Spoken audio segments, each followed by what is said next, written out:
Thado Festival hichi hun festival al hun kin hi hichi kin lo pi ta hun ki kho mu to thona hichi iman nau kin hi temiti le hichi sei ma bang wa hichi le si nin ga ahin po do sa nya mu chi chi vo chin ho le hichi hun ke do tha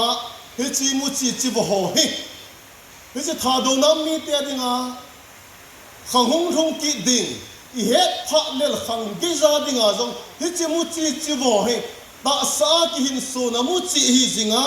chu zong le hichi mu chi chi vo ki vui manga atha hung ke do banga hi hichi namu jong a khangin tha no sing hen lang amang sa sing jong hicha ko na hi a hat jo che a hoi jo che ka ga va ko na ta sa ko na man som na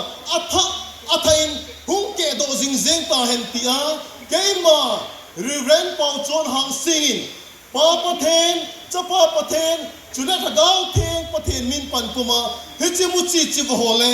mai cha ma hung ki koi sum le pa hi keiman kain phat thei buin taw na hin le jing ka te ka ki ni ku cha ku si za za da na si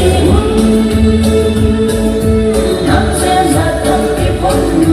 kam tam chi tam ha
Hãy subscribe